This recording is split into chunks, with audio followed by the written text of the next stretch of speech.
everyone, and welcome to RCRC. That is the Relationship Connection with Ronald and Charlie, where we equip, empower, and educate couples on how to thrive in their relationships.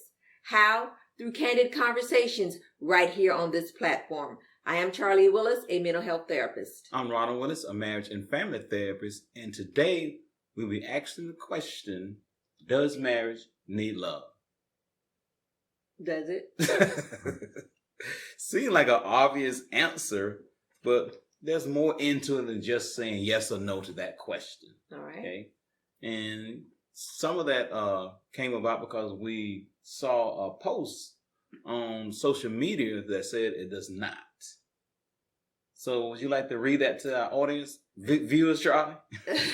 Right, definitely.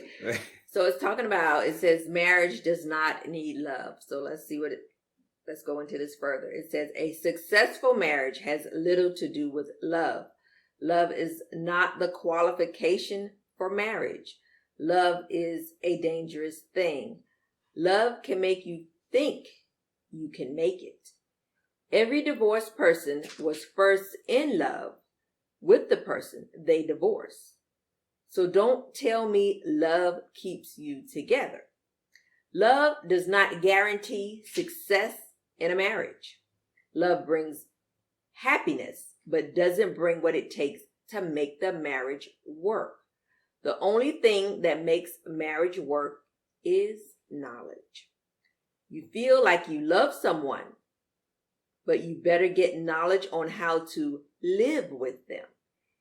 And we are in such a feeling culture that our insanity takes us to the altar, making commitments we know we can't keep. Marriage is not protected by love. Marriage is protected by knowledge. Wow. That is a lot in that. And of course, is titled Marriage Does Not Need Love. And that is by Myles Munroe. Right. And he's a very, very famous author. Pastor. Pastor. He's not with us any longer. That is correct. And this was posted on social media, and it caught, our attention. And I thought it was something that we should discuss and, ask that question. Does marriage need love? Okay. And definitely it's not a yes or no answer. I mean, I don't wholeheartedly agree with some of the things he said. I do agree with some of it, though. When he talks about love is not a qualification for marriage, can't say that I agree. Love is a dangerous thing. I can't say that I agree with that either and stuff. But I can agree with the knowledge part, though. I don't know. Before you even get that part, okay. I agree with... all of it, huh? I Marriage agree don't with need a lot love. of it into where he's going with the text. That's my understanding behind the words. Right. And okay. For me, I feel like it was stated the powerful points he made so you can continue to read and get knowledge and listen to what he's talking about. Right. I do agree that love is a dangerous thing. Wow, man. Can you elaborate more on that? I didn't see that coming at all. Why you feel like love is a dangerous thing? Okay, because I'm bypassing the other 2 points, but when it says love is a dangerous thing, love can make you think you can make it. Okay. So just stopping right there. I can see how dangerous that can be, because if you think you can make it on love, and that's just, I don't know, it's just coming from that one point of view. If I think I can make it on love with you, and you're not thinking that, I can set myself up. Right. And it can be dangerous. Okay. I can see that point a little bit. Because while you were thinking, while you was talking, I was thinking about that, if you're solely on a platform that all you need is love to make it, right, then you could see that perhaps love is a dangerous thing if you're on that platform, okay? Because it takes more than just, love. It takes other things, like money. Yeah.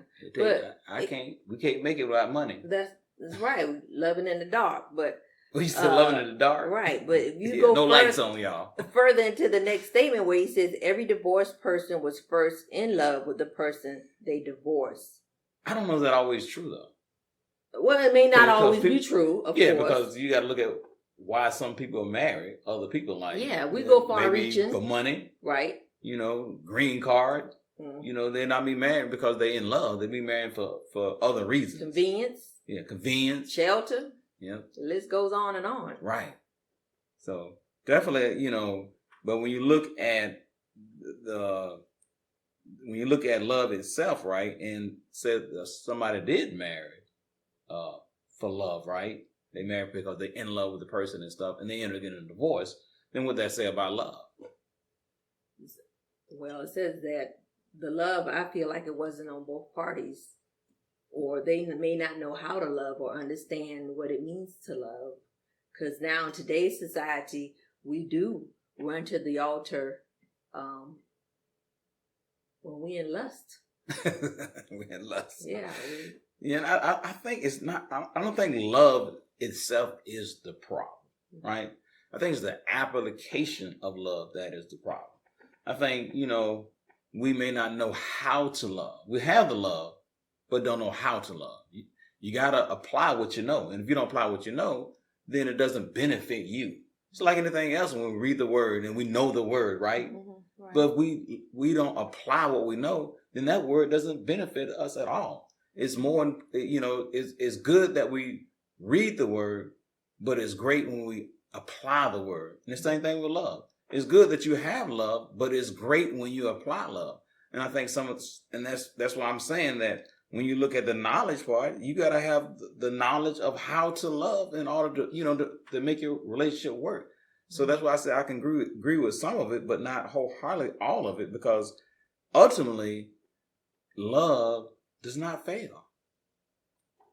Love is first in everything that we do. And then you look at the scripture, who is love? God is love. God is love. So God is at the forefront of everything that we do, our very existence, our lives, the very reason why we're here. God created us. And according to the scripture, God is love. So, for me, when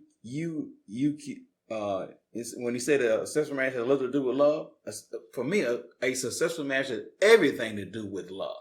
Okay, let's go back to the point you said. A successful marriage, okay, that's the first sentence right there. A successful marriage has little to do with love. Right. Now, that part, I have to disagree with that statement. Now, maybe he may be saying it with a different understanding than what I'm reading, right? And then it also says love does not guarantee success in a marriage. Now, I will agree with that part. Love itself does not guarantee it, but the application of love guarantees it. Well, yeah. That's when you go with the knowledge part again. Yeah, I can see that. Definitely, because having love is not enough. Right. You got to apply what you know. You just said it. Just said what? You have to apply what you know. Right. That's why I'm agreeing with some of the knowledge part of it, not wholeheartedly, because knowledge does not triumph over love. Okay. Okay. And when I read this, some of it seemed to, for me, that knowledge triumphs over love. And that's the part I'm disagreeing. You got to have the knowledge, but knowledge doesn't triumph over love. All right. Okay. Because in the end, it said marriage is protected by knowledge. I think marriage is protected by love. But having the knowledge of knowing how to stay in love and be in love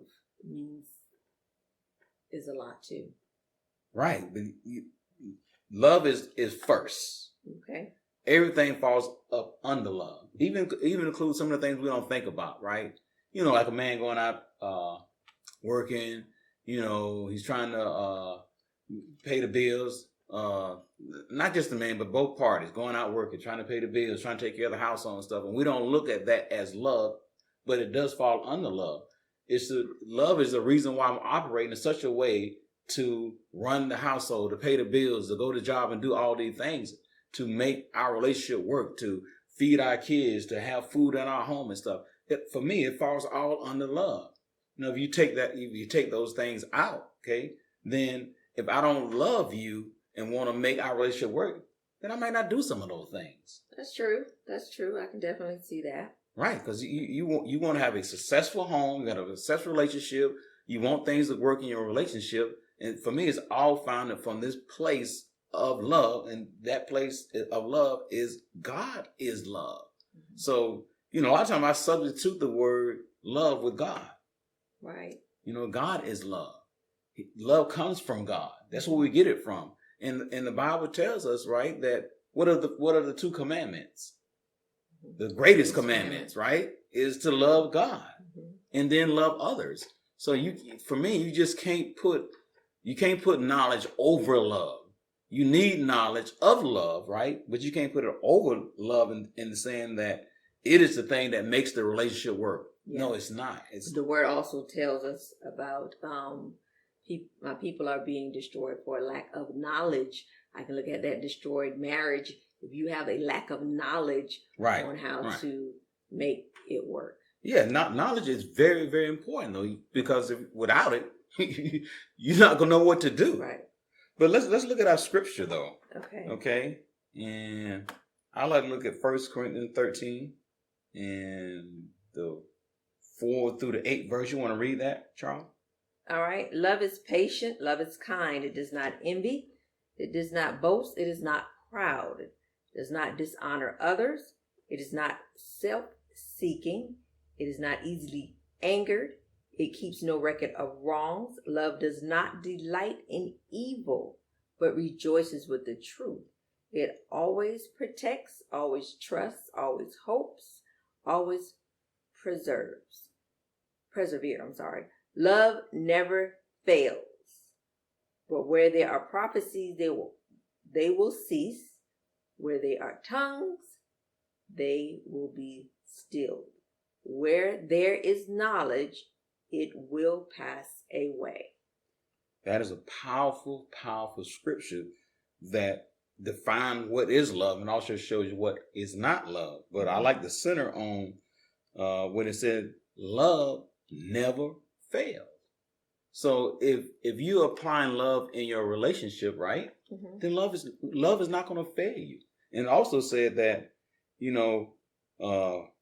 prophecy, they would cease, tongues, they would be still, and where there's knowledge, it will pass away. And what it's saying is all those things are powerful, but the most powerful one of all is love, because it is the only one of those things that will not fail. Okay. Knowledge will pass, prophecy will cease, tongues will be still, but love is our everlasting. It triumphs over all the other things. And as I keep saying again, love would never fail. Right. So it gotta be an integral part of the marriage. I understand that. Yeah, you can't say that marriage don't need love, because that's your tool to help your marriage exist in such a way that it does not fail. Right. And I hear you standing on love. That's right. I'm standing on love, y'all. I'm standing on love as well. Right. I do have to back the knowledge. Right. I'm not denouncing the knowledge. Okay. But if I gotta rank things in order, right? Okay. Love is one. Love is one. Right. Because what it says, where there is knowledge, it will pass away. Okay.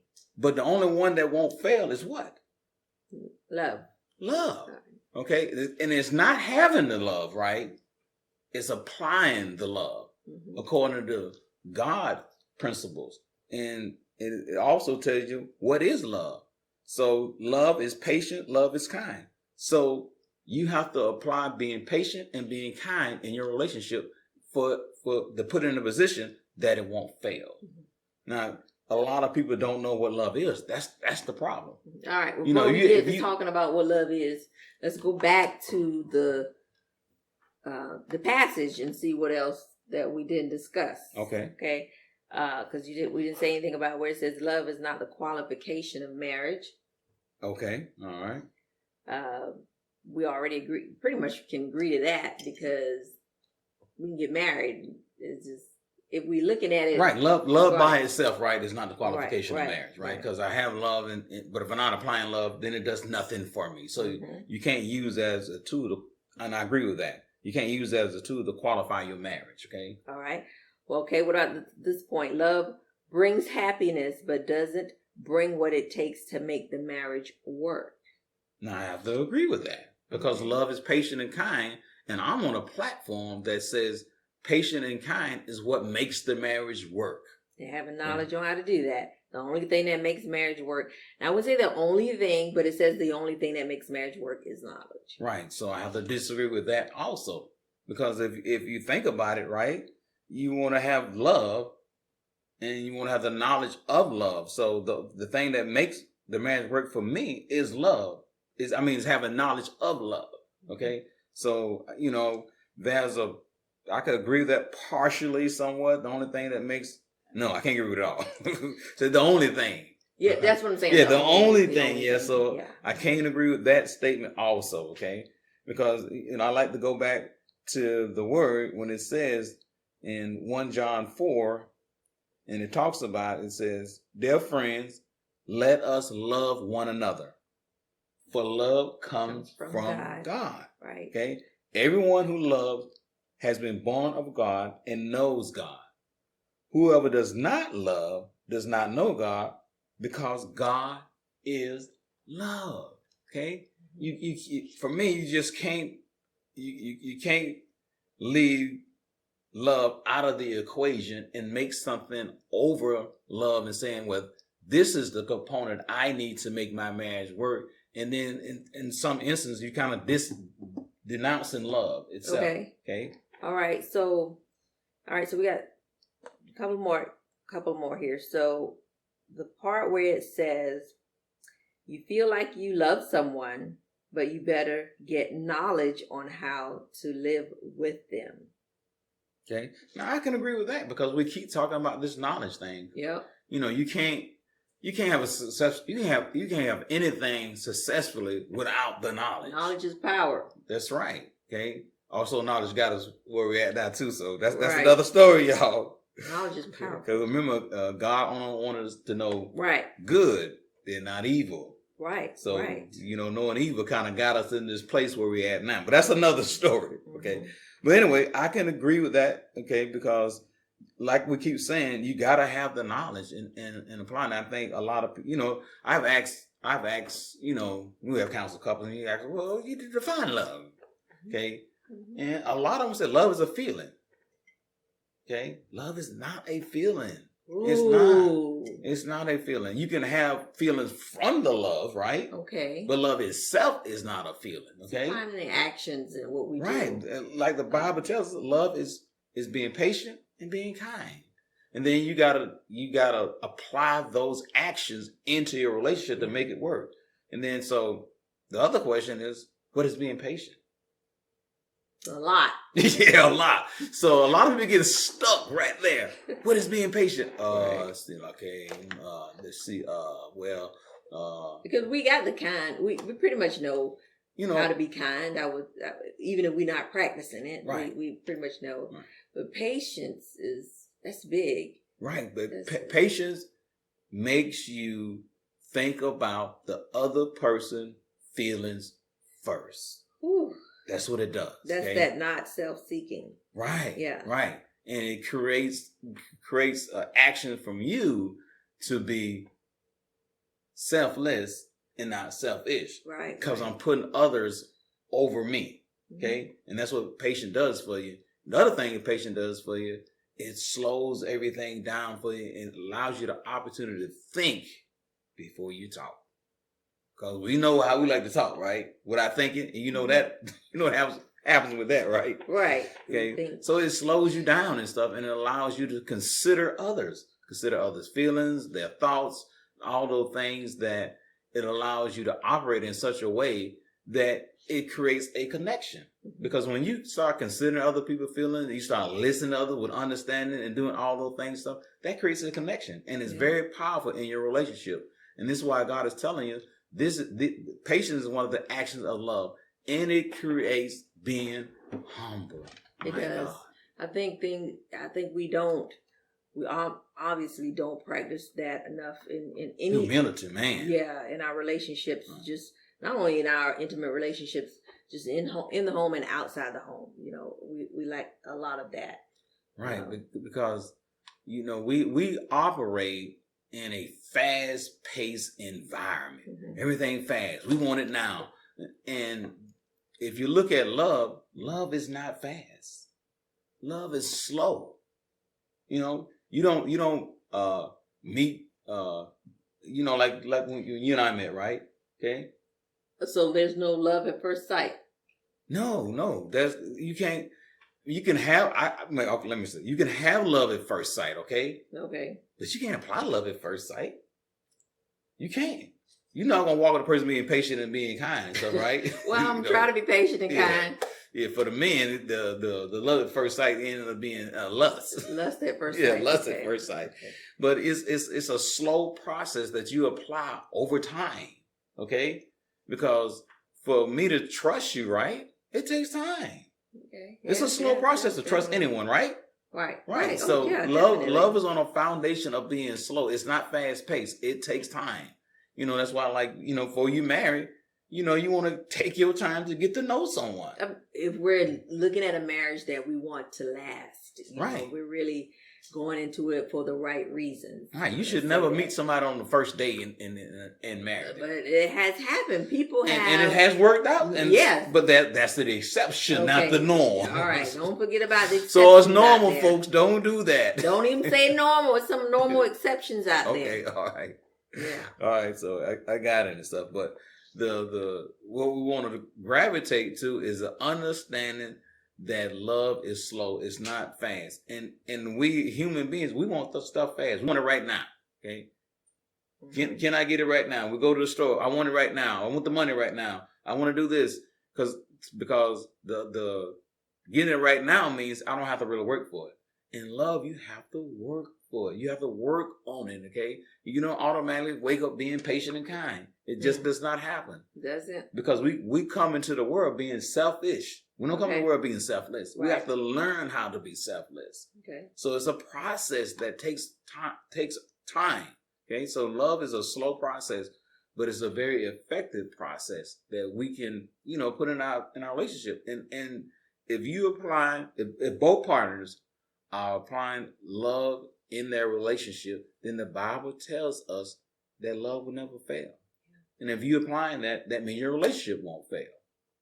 Okay. That's right. Let's look at the last point. Okay. The last two statements here where it says, marriage is not protected by love. Marriage is protected by knowledge. Woo! Marriage is not protected by love. Marriage is protected. Now that's a partiality agreement there. Keyword protected. Yeah. Because like we keep saying, it's the knowledge of love. So yes, you can say marriage is not solely protected by love. You can say marriage is protected by the knowledge of love. But then you go further. What about the application? Right. So is it, of course, so like we were saying, it's definitely more to what Myles Munroe was saying.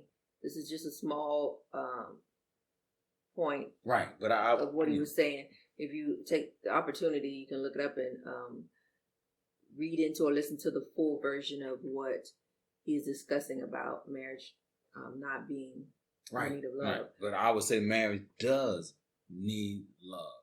Okay, that you can have the knowledge of love to apply in your relationship, and you gotta come from Scripture, from the Bible, because there's only, if you read any books, there's only one book that says love comes from God. God is love. Okay, a lot of other books talks about love, but there's only one source that tells us God is love. Yeah. Okay, and so for you as a person, right, and being in a relationship, one of the first things you want to do is go get love. Where you get love from God.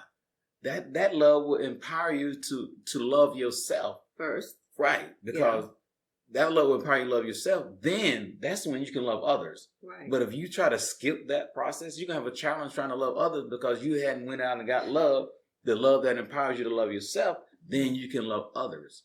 Okay. Skipping that process. That's big. That's big because I think we can look back at some of the things that haven't worked and see, did we skip that process? Yeah, I know. I look back on my past. I definitely skipped that process. Yeah, because I didn't have a clue. You know, I never had a thought process that, where's love come from? Yeah. Love comes from God. You know, so if love comes from God, guess what I got to do? I got to go to God, build that relationship so I can get His love that empowers me to love myself. Because once I can love myself, then that's when I can give the love that I get from God and give it to others. See, love is not intent for you to get love and you keep love. No, it's for you to get love and for you to give love. Okay? And then you go back to the source. You get love from God, you give love, you get love from God, you give love. Because God is not giving you love to keep it for yourself. Right. No, it's not. Because he wants you to do the second part of the greatest commandment, and that is love others. Yeah. So how does that look differently now? For me? Yeah. Oh, it's profound, because now I'm on a platform of understanding that, because I built this relationship with God, God empowered me to love. So now, I'm in a successful relationship. In a successful relationship. Am I? In a successful relationship. Yes. I even had confidence in the beginning of our relationship where I was saying that, I know my love for you is going to prevail to a platform where you're going to say yes when I ask you to marry you. I remember. Yeah, you remember that, because you like, I ain't get mad, y'all. Yeah. That was 30 days in.